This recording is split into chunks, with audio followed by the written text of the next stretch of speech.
Oh, thank you. Thank you for entering your greetings and where you're coming from and where you're connecting from. It's great to see you people from all around the world.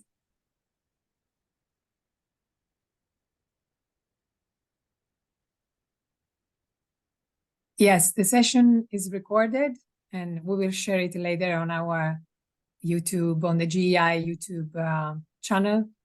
So you will have the opportunity to share it further with your colleagues or just listening to it again. Good morning. I will just wait 1 more minute and then we can start.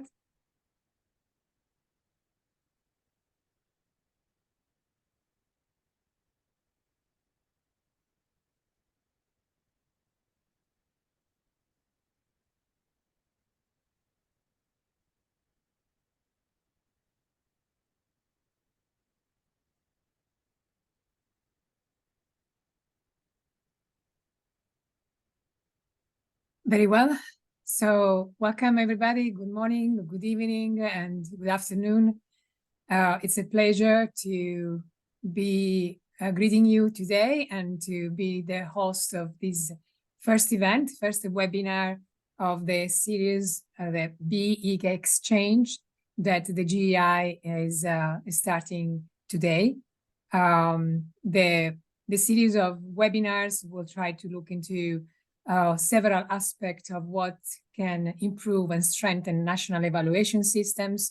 And so today we are very honored that we can discuss this part with the OECD colleagues. So without further ado, my name is Patrizia Cocca. I am the communication and KM lead at the GEI, and it's my pleasure to introduce Dugan Fraser, which is the program manager of the GEI, and he will be the moderator for today's session. Thank you very much for joining, and please use the chat if you want to pose any question. At the end, there will be a Q&A session, so you will be able to get some questions answered. Thank you very much. Dugan, the floor is yours. Thank you so much, Patrizia, and welcome to everybody. It's a real pleasure to be with you today. As Patrizia said, I'm Dugan Fraser. I'm the program manager for the Global Evaluation Initiative. And what the GEI does, if we can go on to the next slide, is work with countries to build systems that are able to produce evidence that supports better decision-making. And the key thing is that we work on strengthening country-level systems. So we're not about building multilateral development banks or UN agencies, but we are about working on country government systems and helping them get them to work better. If we can go on to the next slide. When we talk about country systems, we're talking about systems that have got a whole range of different components. It's about higher education institutions and research entities. It's about individuals that have got skills. It's about the role of development partners and the private sector in building strong national systems. It's about voluntary organizations for professional evaluations. It's about the capacity building that goes on. It's about a society that's interested in evidence. And what it's also very much about is it's about the regulatory environment. It's about policies that are in place that help people understand how they're going to do and use evaluations. If we can go on to the next slide. So what the GEI does is we work in 3 areas. We help countries create partnerships that are committed to strengthening the national M&E systems. We undertake training and professional development of a whole range of different sorts, and we work in knowledge creation and knowledge sharing. And our principal platform there is the Better Evaluation Repository, which I think many of you will know. We can go on to the next slide. What the GEI is it's a partnership. It's a collaboration between a whole network of organizations that includes the CLEAR centers, the IPDET program that's delivered annually in Switzerland and online throughout the year. And then also it includes ANAP, a Canadian university that delivers the IPDET curriculum in French and Arabic. And we have the Better Evaluation Knowledge Platform, and we also host the Global Evaluation Week. the donors of the GEI sit together in a governance structure known as our Partnership Council, and we also have a collection of about 25 associate partner organizations that we work with. Won't you go on to the next slide? When we work to strengthen systems, one of the things that is always incredibly helpful for public sector entities is guidance from an organization like the OECD. It's very exciting to be with you today and to talk to the team that has been working on this. And I'm going to introduce each of the speakers individually, one at a time. And I'm going to start with Claire Salama, who's the team lead for monitoring and evaluation at the OECD Public Governance Directorate. She's worked at the OECD for about, I think, 5 years, Claire, and before that in the French Public Service, where she was involved in a lot of M&E related work, particularly on policy evaluations. Claire, tell us about the work you do and what this recommendation is. What is the status of a recommendation, and how should people be responding to it? Thank you, Dugan, and thank you for giving me the opportunity to present the recommendation today. So, as Dugan said, my name is Claire Salama, and at the OECD, I work in the Public Governance Directorate, which means that we work with central governments on promoting healthy M&E systems that support decision-making, both for strategic planning, budget processes, as well as the legislative and regulatory fields. So I'll be introducing the recommendation on public policy evaluation, and you'll notice that there is no S on my slide. It's not recommendations, it's the recommendation. And the reason why is that the recommendation is actually an official OECD legal instrument. So what that means is that the recommendation on public policy evaluation is now part of the organization's acquis. That means that every member of the OECD has to demonstrate their commitment to the standards behind this recommendation, and that any country wanting to join the organization also has to prove that they meet the principles of the recommendation, which is quite exciting. Now, you might ask, the OECD has been working on evaluation for decades now, for about 30 years. So why now? Why was this recommendation adopted so recently in 2022? Well, it was really a request from our member states, and it really came out from the COVID-19 pandemic. As I'm sure many of you have seen in your countries, in your states, there has been a growing need and desire for evidence, for understanding what worked and what didn't work during the pandemic.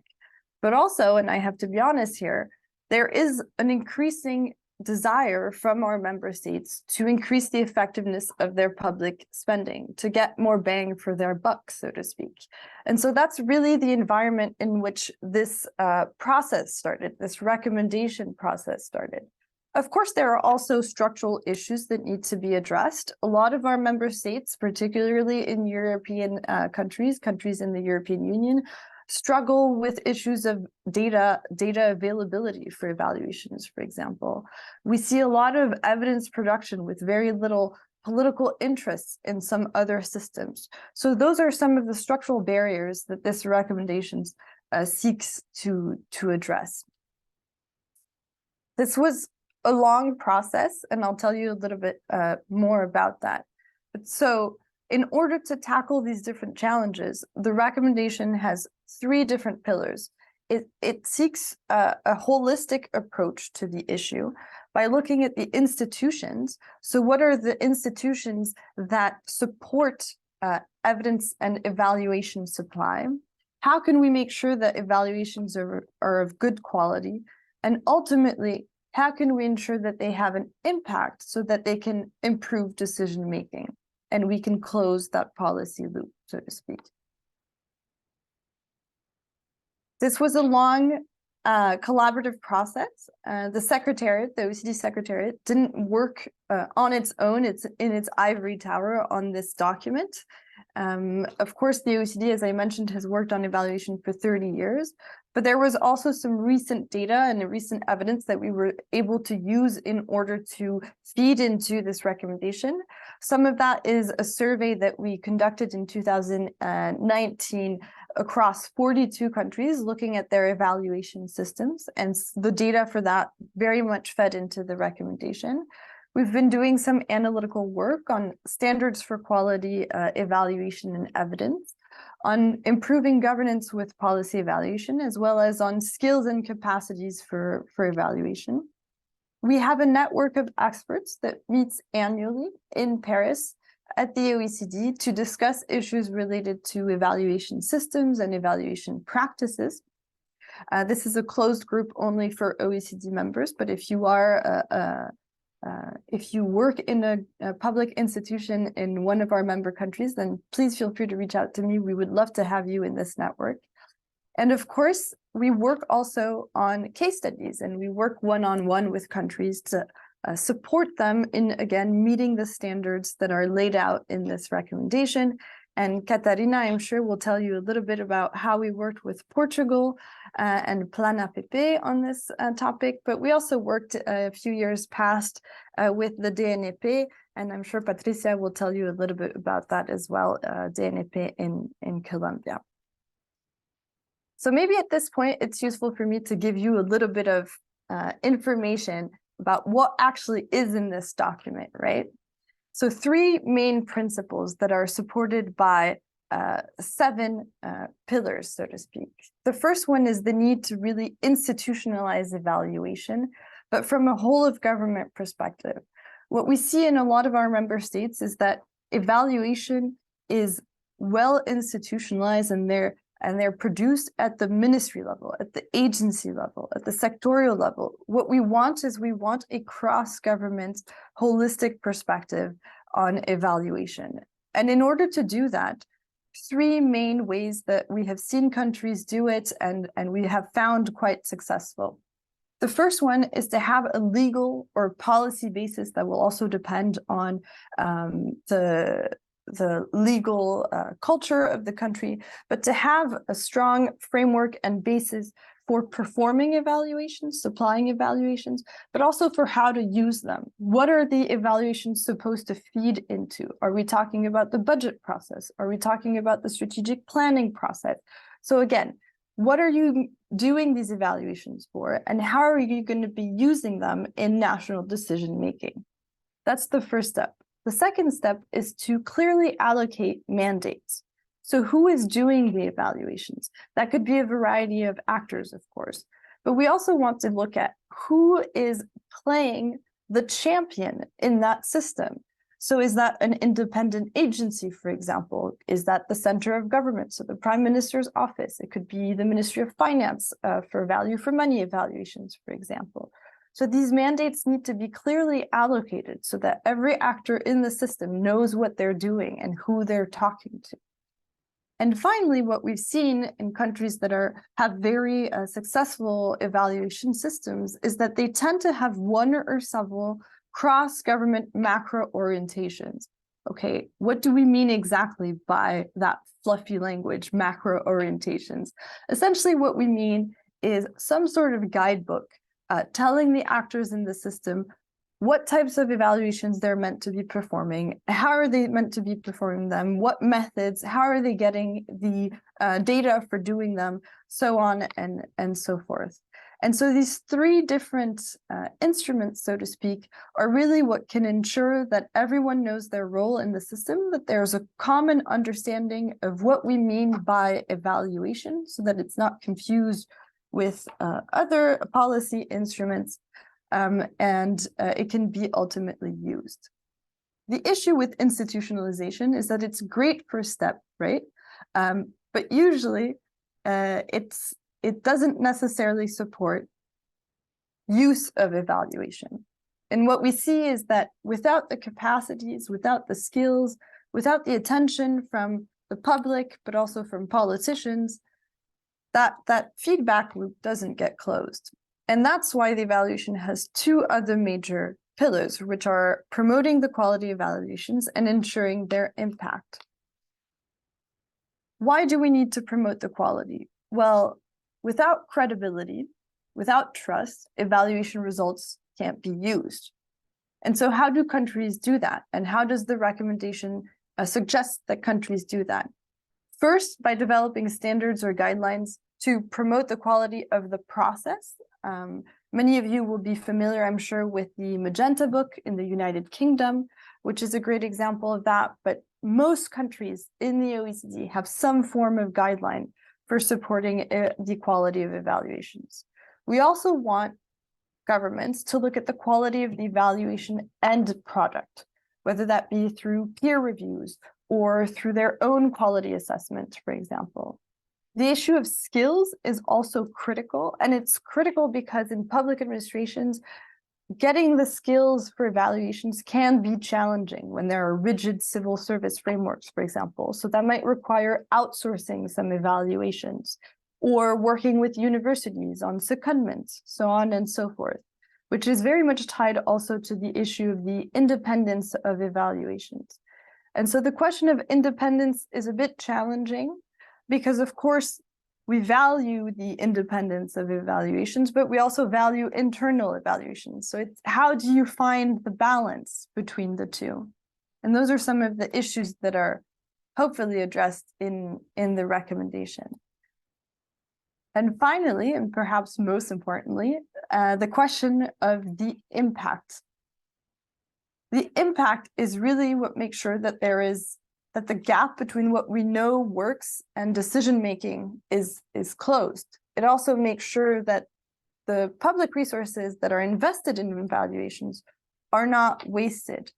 And there's also a bit of a question of trust, because if there is an overflow of evidence, but no one is using it, that might undermine the efforts of the evaluation in the first place. So what do we recommend in this area? One is thinking early about who is going to be using the results. Now, that might seem very straightforward to you. It's not. And it's not because of the issue of timeliness. Oftentimes, what we see is evaluations that are conducted and can't be used because they don't fit into the political cycle, for example. And so the evidence isn't there in time to be used. We want to think about issues of proportionality also. What methods are used depending on what results we're looking for and how are the results going to be used.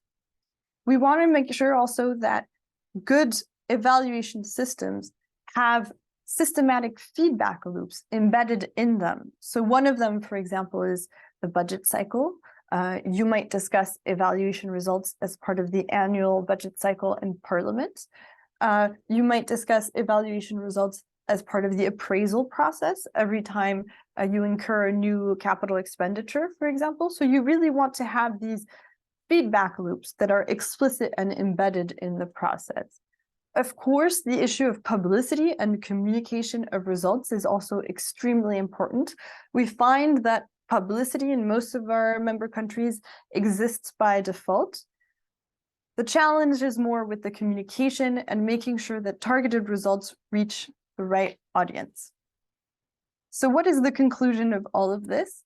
What we see really is that there is no one size fits all for a healthy and robust evaluation ecosystem. We find very different forms and very different setups in our member countries. What we do see, though, is that success usually comes with a few factors. One is recognizing that impact is multifactorial, and you need to tackle it from many different angles, whether it's communication, working with knowledge brokers, systematic feedback loops. And the other one is really investing in the skills and capacities and the people to make sure that evaluations can ultimately be used. So with that, I'll hand the floor back to Dugan so that we continue with Katarina's presentation. Thank you. Thanks so much, Claire. So, of course, it's very interesting that an organization like the OECD puts out the recommendation, but what's really interesting is how country-level policymakers and the people who are involved in determining evaluation practice at the country level are responding. So Catarina Pereira is the head of unit of the evaluation unit at Plan APP, which is the competence center for planning, policy, and foresight in public administration in Portugal. She's previously worked in the private sector doing policy evaluations. And we're very interested to hear from you, Catarina, how Portugal is approaching the implementation of the recommendation. You're very welcome and looking forward to hearing from you. Thank you, Dagan. I hope everyone is listening to me. Yes, we can hear you loud and Okay, clear. thank you. So I'd like to start by congratulating Global Evaluation Initiative on this webinar and thanking for inviting us to share our experience. Well, institutionalization of evaluation in Portugal still faces many challenges. It's not like a trending topic, so there aren't many opportunities to discuss the challenges of policy evaluation. So it's why I'm very grateful for this invitation. I'm going to base my brief presentation on the recent experience of PlanUp Technical Evaluation Unit, which I coordinate and which has a team of 5 members. So we call UTA, and UTA was created with this global aim of promoting the evaluation of public policies in the Portuguese government and public sector. In the first year of PlanUp's activity, we worked with OECD on a capacity building project, and the recommendations on institutionalization had recently been released. So naturally, these recommendations served as a framework for the project. So I don't want to go into specifics of Portuguese context, but I'll start by presenting some general contextual data. So we have very little coordination of evaluations across the government, little opportunity for actors to share good practice across the system, to conduct cross-sectorial evaluations, and of course also to create a critical mass of skills. Also a low evaluation demand, both at a political level and at the level of senior civil service. At the moment, evaluation in Portugal is very closely identified with European funded program evaluations. This is where evaluation happens, mostly, even though there are some islands of evaluative activity elsewhere in the Portuguese government and public sector. So there are different actors, different definitions, different practice. Evaluation is often confused with monitoring exercise, for example, and we don't have a cross-government legal or policy framework for policy evaluation. Well, I would like also to present what is PlanUp and what is our mandate. So please, Claire, if we can go to the next slide. Yes. So as you just said, we are a competence center for planning, policy, and foresight in public administration. We are located in the center of government, and we are a very, very recent organization. Our functions cover a number of areas, including strategic planning, evaluation, and foresight. And these different areas are reflected in our structure around different multidisciplinary teams and units. And our main goals are to improve decision-making process across the stages of public policy cycle, promote competences, to disseminate knowledge related to planning and foresight, monitoring and evaluation. Also encourage collaborative networks and institutional partnerships with public and private entities. And well, most general goal to reinforce public access to information, strengthening citizens' trust in institutions and in democracy. So when we started the project with OECD, we had I think these 2 issues of $1 million. How can we make sure that evaluation becomes an integral part of the policy cycle? And what can we learn from other experiences? And I'll just like, as Claire said, there is no one size fits all model, So for us, it was very important to take part in the project, also to make a think about our own ecosystem, especially as we are a very new organization with technicians. We are just beginning also to think, to reflect on these issues. So for us, it was particularly useful to have a comprehensive view of our evaluation ecosystem, as well as interactions that we should promote with other agents inside and outside public administration. So who could be our allies to the challenge that we are facing? Also, it was very useful to promote a discussion around this concept of evaluation champions.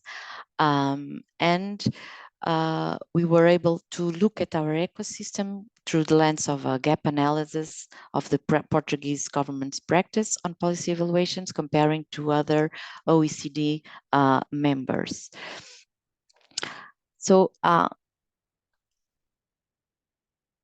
in the end of the project, OECD recommendations served as a reference for project outputs, and well, we took some of the recommendations to guide some of our activities. So I'll share some examples in action.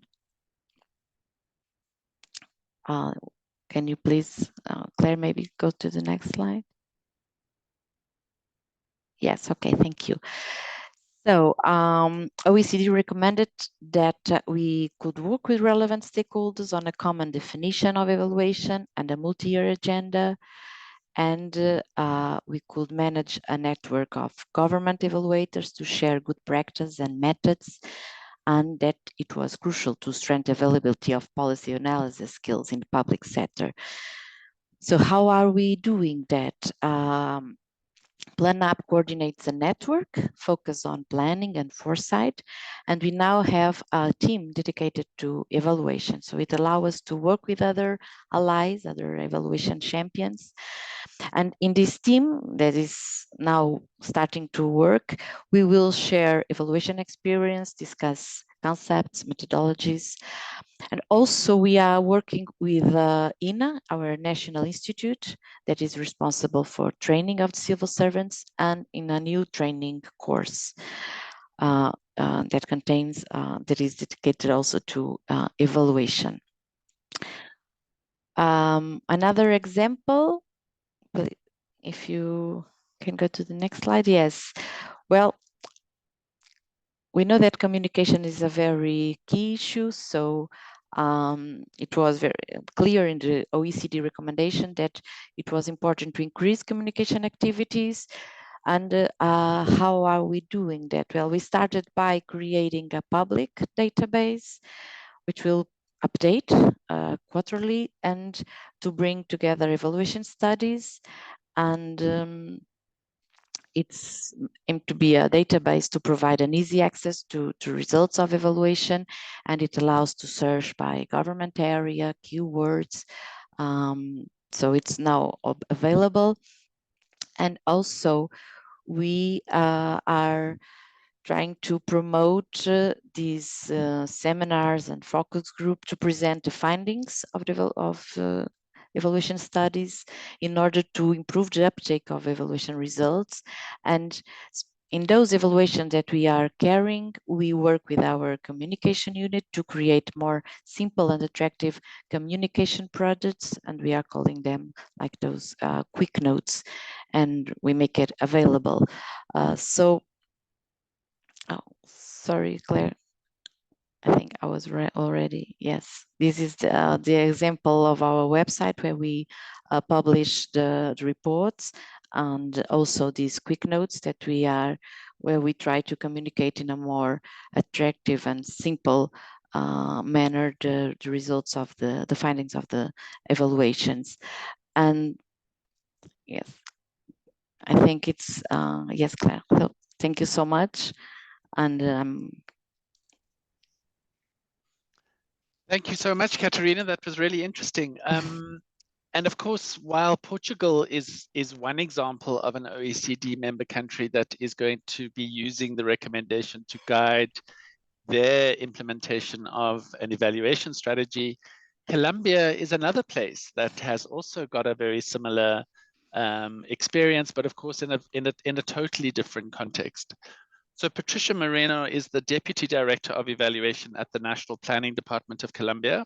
She's worked for a number of national and international entities as a planning, monitoring, and evaluation specialist. And we're looking forward to hearing from you, Patricia, on the Colombian experience. You're very welcome. Thank you, Dugan. Good morning and good afternoon for some of you. It is a pleasure for me to be here. For the National Planning Department, which is the governing body of the evaluation system in Colombia, the public policy recommendation document is a great way to advance towards rigorous evaluation practices. When we had the opportunity to review the draft document and also when we participated in the different meetings that were held, we identified that this document was very useful for the evaluation process of the countries, not only because of the relevance of the recommendations, but also because it considered the comments of different actors and governments involved during this review process. In the case of Colombia, we found many coincidences between the document's recommendations and the National Planning Department's evaluation process. So we found that this document has recommendations that we had adopted before for several years ago. We found also recommendations that are in process of implementation right now, and we are doing it with the support of the Global Evaluation Initiative. But we also found recommendations that have not been implemented yet, but hopefully I wish we're going to do it in a really short term because they are really relevant. Can we go to that? So within the recommendations from the document that were adopted before the National Planning Department, in Colombia, I want to highlight those recommendations that are in the document and that we have been implementing for several years, given their relevance. So the first recommendation is the importance of building a strategic evaluation agenda. In Colombia, we build annually a strategic agenda that seeks to generate evidence for the decision-making process. Our agenda tries to include evaluations for different sectors of the public administration, and we also include different types of evaluations, process evaluation, institutional evaluations, results, impact evaluations, in order to respond to the different evaluation needs. When we are building this strategic agenda, we need to carry out a prioritizing process we need to prioritize those strategic interventions that are going to be evaluated. So in that process, we consider several criteria, but I would like to highlight one of the main criteria that is related to the potential use of the evaluation. So first, we try to think if the intervention of the public policy is strategic, but then we try to think, how are we going to use that evaluation? So I think it's important to know how we're going to use it instead of doing the evaluation and then try to think how we are going to use the evaluation. I think that's a really important criteria when we are going to start to build our strategic agenda. When we have this agenda, then we start the design and evaluation phase. In this phase of the evaluation process, we engage relevant stakeholders in the process. That's also an OECD recommendation, and I think it's really important because when we have all the stakeholders involved in the process, we have all the necessary information for the evaluation, but also the stakeholders take ownership of the results and recommendations of the evaluation. So in that way, we can guarantee that the results and recommendations will be used, or we try to enhance the use of the evaluations by involving all the stakeholders. And then we have this socialization and dissemination phase. We try to socialize the results and recommendations of the evaluations with all the interested actors, and we publish the results in our website. But also within this dissemination strategy, we have also infographic videos, and executive summaries that are published on our website. And here we try to provide evidence in a summarized and a simple way. And we try to have the information for all types of public. Can we go to that one, right? And also, as we don't have the capacity to serve the high demand of evaluations, we also try to give technical guide to other entities at the national and at the local level. And right now we are upgrading evaluation guides, sorry for the typo, designing a mock, and giving technical assistance, which is also aligned with the OECD recommendations. And lately, we've been participating in the formulation stage of some strategic interventions. And with this, we try to ensure that in the future, we will have the conditions to evaluate that intervention. And in addition to delivering evidence via evaluations, since 2018, we adopted 3IE's evidence gap maps methodology, providing evidence in a visual and synthesized form.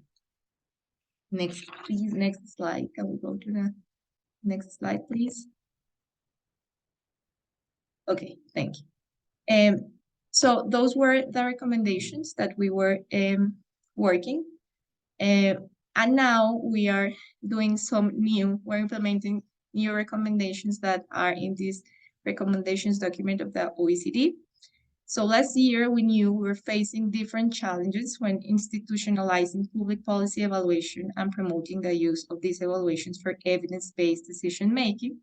So to address these challenges, we published in 2022 a public policy document, which is our official commitment to improve our national monitoring and evaluation system for the period 2022 and 2026. This public policy document was reviewed by the Global Evaluation Initiative, and I would like to highlight specific actions that are in their initial phase of implementation and are aligned with the OECD recommendation. So the first action is that right now we are aligning our evaluation cycle with the budget cycle. And with this, we want to provide evidence for the budget discussions. And also we are working in strengthening our relationship with the Ministry of Finance. We're working this with the Global Evaluation Initiative, and it's like in its initial phase. Also, we are designing our monitoring system of the implementation of the recommendations. Right now, we are not sure at what extent the recommendations of our evaluations are being used by the entities. So with this monitoring system, we're going to try to know if they are really using our evaluations and if they are really implementing the recommendations of our evaluations. And also last year, we developed a summary document of the results and recommendations of the evaluations. We give this summary document to this new government right now, and what we try to do here was to give the main results and recommendations of our evaluations in a simple way and in a simple language, so that every person can understand the results and the recommendations. And also we have some actions that seeks to facilitate access to databases and administrative records, which right now, this is one of our main bottlenecks when we're designing and conducting an evaluation. Next, can we go to the next slide, please? And we have also some recommendations that, as I mentioned before, we have not implemented yet, but we would like to do it in a short term. And I would like to talk about the importance of strengthening our relationship with the legislative body. We need to start doing it, and this is a clear recommendation of the OECD. We need to promote the role of knowledge brokers to strengthen the relationship between evidence from evaluations and its users. And we need to ensure that evaluations can withstand external scrutiny. So we need to start working on these recommendations. And we go. And as a final remark, I would like to say, can we go to the next slide, please? That in the process of implementing these recommendations, Colombia and many other countries probably will face different challenges as regulatory rigidities, limited institutional capacity to carry evaluation, among others. So it is important to have the full support of the OECD, and in the particular case of Colombia, it is important to continue having the support of the Global Evaluation Initiative in the implementation of these recommendations. So I would like to finish here, and thank you so much.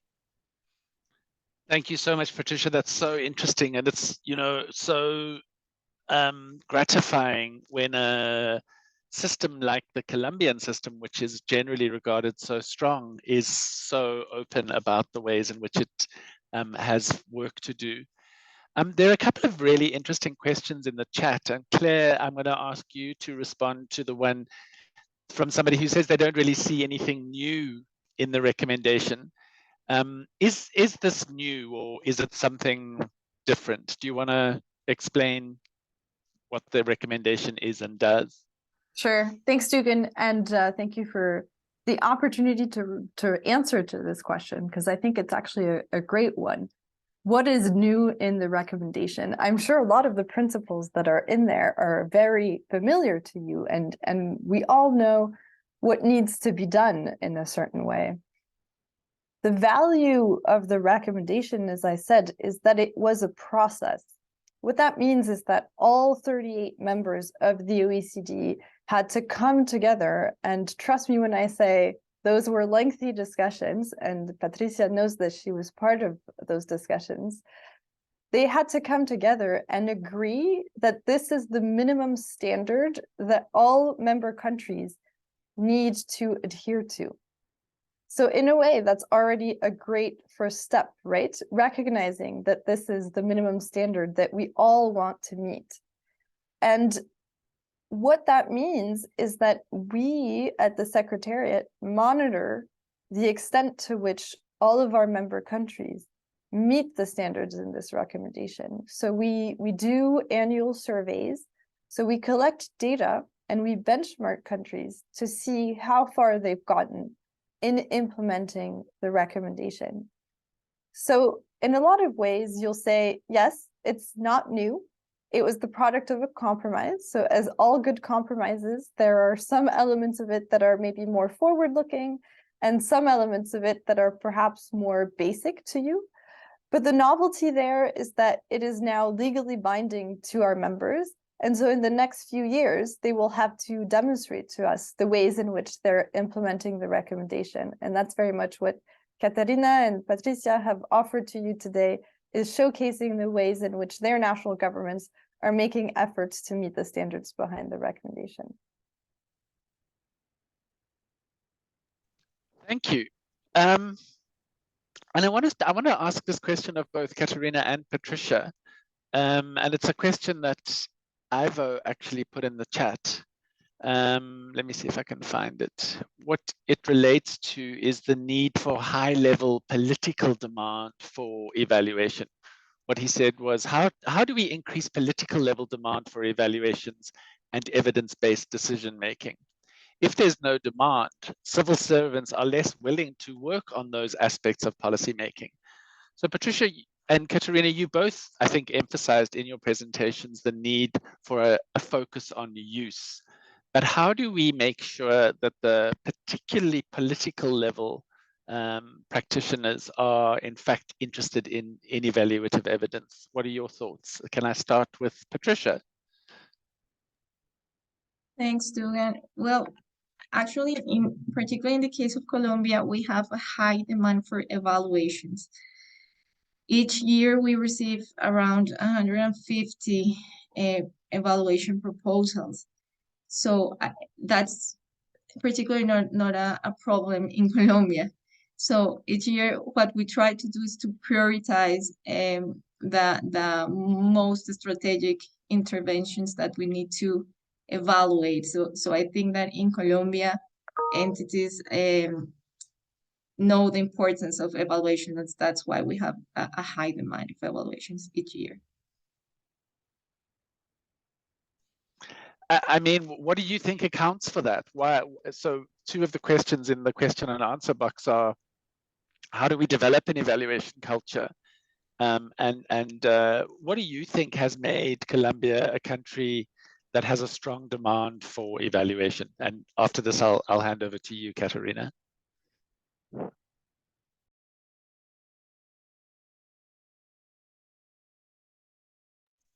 You're still on mute, Patricia. Oh, sorry. Well, that's a tough question. I think that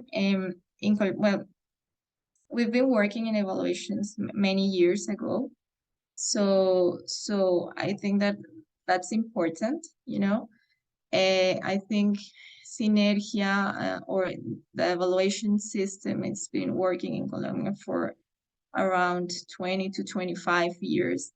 So I think that long period of time, it's an important element to strengthen this evaluation culture. And also there are some entities that they know the relevance of the evaluations as part of the public policy cycle, and they want to know about the results of the interventions they implemented. So I think it's a tough question, you know. But we have been working many years and trying to strengthen this culture of the evaluation. Katerina, what about you? What are your thoughts on getting political buy-in on the use of evaluative evidence?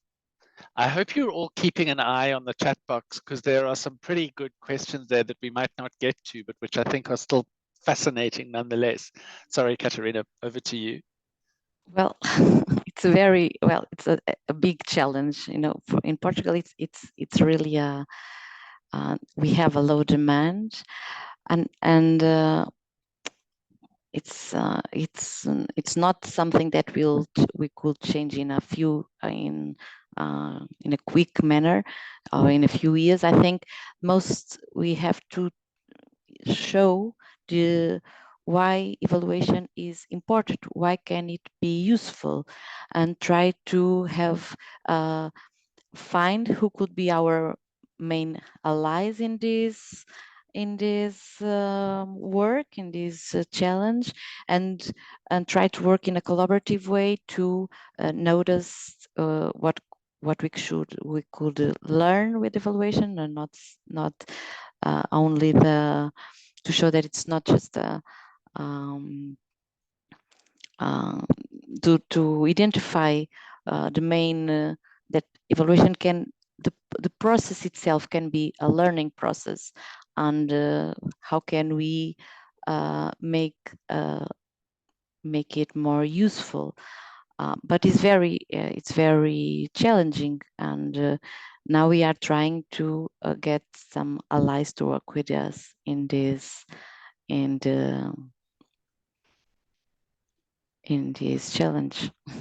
Okay, so kind of at risk of kind of banging on too much about this, but I saw such an interesting question from Ana Diogo. She says external pressure, and by that I think she means in many instances donors have been the main driver for evaluation culture in many countries. And she says, and Claire, I'm side-eyeing you here, OECD must now play that role, otherwise we will lose that momentum.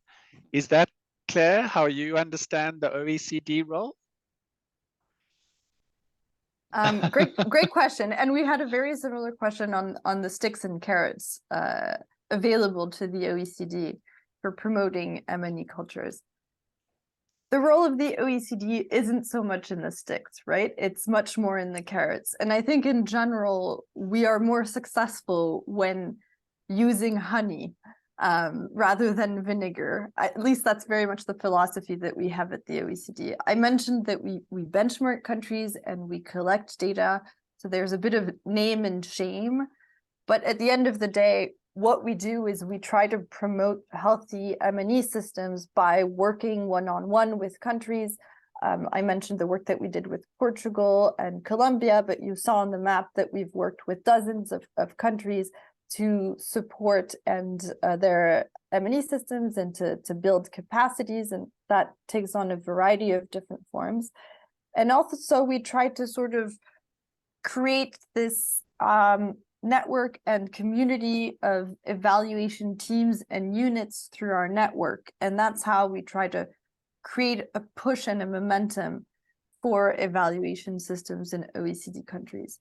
Yes, external pressure has been useful. We've seen, for example, in EU countries that the role of the Commission has been very strong in promoting evaluation in some countries. The challenge there and the limit is that even in OECD member countries, evaluations that are done for reporting purposes, for accountability purposes, very often don't feed, or at least not to the extent that we would want to see, don't feed into national and central decision-making. And so that's where we see the limit of using carrots in our system. So we would much rather create a community of practice, use data, share best practices, and create a momentum in that way. And of course, through capacity building, as I mentioned, in our one-on-one projects that we do. Good answer. We always used to say that you'll catch more flies with honey than with vinegar. And so I hope you prove to be correct. We still have some time, and there's such an interesting question, and Gonzalo and I are, I think, united in our interest on this particular topic, which I'm going to read his question out. And after that, so I'm going to ask Katerina and Patricia to comment on Gonzalo's question. And then Patrizia Coca from the GEI, I'm going to ask you to talk briefly on some of the questions that are appearing. People have said, how can they access resources on high-level guidance and macro orientations? Can we give them some examples? And if you could talk about some of the work that we're going to be doing on sharing the systems resources and also on how people can access these presentations. So Gonzalo's question was, what do you think about the importance of the Ministry of Finance in M&E systems? Any thoughts on how to have stronger links with the Ministry of Finance in a good evaluation system? Who'd like to go first? Katerina, do you have ways of hooking in the National Planning Department with the Ministry of Finance? Because they ultimately are the people who make resource allocation decisions, right? Yes, but we don't have yet this like strategic relation with the Ministry of Finance, although they do take care, they do they do some kind of evaluations of some major reforms, but and I think they play their role in the process, but well, we don't have like this alignment with a budgetary process, for instance. And Patricia, how is it in Colombia? Well, in Colombia, well, it's Gonzalo Hernandez. Well, we work really close with Gonzalo. I know Gonzalo's being sneaky because he works closely with you. And he's trying to make a point, and he's coming at you from a number of different angles, but nevertheless. Well, Gonzalo knows closely about our relation with the Ministry of Finance. It's not that close, our relation, and it's one of the activities or the actions that we need to start doing, and that we're going to work with him, because definitely we need to strengthen that relationship with the Ministry of Finance, and also we need to have more influence in the budget decisions. We need the Ministry of Finance to use more our results and recommendations of the evaluations in the budget discussions. So we know we have to do it, and we have some ideas of how we can do it, but that's something that we are going to start working with Gonzalo. Maybe, Dugan, I can offer a couple of concrete Please, examples you go ahead. from other countries, because I think it's a really important question and a very challenging Yes. one as well for a lot of countries. So I think part of the challenge is understanding what type of evidence the Ministry of Finance is looking for and what type of timeline they're working with, right? So what we see in some countries is that evidence from evaluations can feed into performance budgeting. For example, in France, the annual budget has evaluations annexed to it every year. So the budgetary programs are evaluated, and those evaluations are annexed to the annual budget. So the parliament, the members of parliament, discuss the whole package, including the evaluation results every year as part of the budget cycle. What we see in other countries also is that there's a scaling up of spending review processes. So many of you might be familiar with spending reviews, which is essentially when you look at your expenditures and you identify areas for savings. So one of the challenges that countries like Ireland or the United Kingdom, for example, are facing right now is how do you make sure that there's a lot of evaluative evidence available for when the spending review comes around, that evidence can be used as part of that process. So the challenge is identifying what are some of these key processes where evaluations can feed into and make sure that the evidence is available for that to be used. Good answer. And I see Gonzalo is being relentless in the chat box, saying that he thinks M&E units need to be flexible enough to include Ministry of Finance demands. Listen, guys, I'm sorry, everybody. There are a couple of questions in the people who've raised their hands, Tukba and Frederick, and we're not actually going to have time for this. Claire, I'm kind of getting the feeling we need a follow-up. We may have to have another session on this because I think people are really interested in what OECD has to say. And I think the recommendation is incredibly helpful. I'm going to hand over to Patrizia to answer some of the questions that relate to knowledge management. I want to thank you, Claire, and Katerina and Patricia. It's been a really interesting conversation, and we've really enjoyed the opportunity to build our relationship with the OECD. Over to you, Patrizia. Thank you, Dugan. Yes, fascinating conversation. And I am going to put in the chat 2 links. So the first one is to our knowledge platform, a Better Evaluation. As you may know, Better Evaluation is at the moment a repository for evaluation resources with a lot of methods and process, but the platform is growing. And we will soon launch a new section dedicated to M&E system resources. So possibly some of the policies and some of the recommendations that today were discussed will be part of that repository really soon. The other link that I included in my chat is the link to our YouTube channel. So we will post there the recording of today's session. However, to all registered participants, we will follow up and send the link to the recording as well, if the speakers are okay, also a copy of the presentation so that you can have it at hand for the future. And with that, I think we can conclude the seminar today. Thank you so much. We had on average about 250 people connected at all time, which is a really great turnout. Very happy if we can follow up with another session. Stay tuned, and we will organize another webinar very soon. Thank you very much. Thank you. Thank you for having us. Thanks so much. Bye-bye. Bye.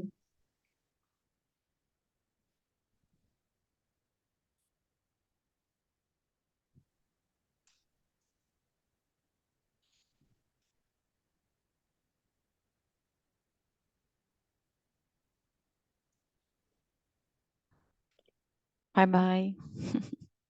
Bye, Claire. Bye, everyone.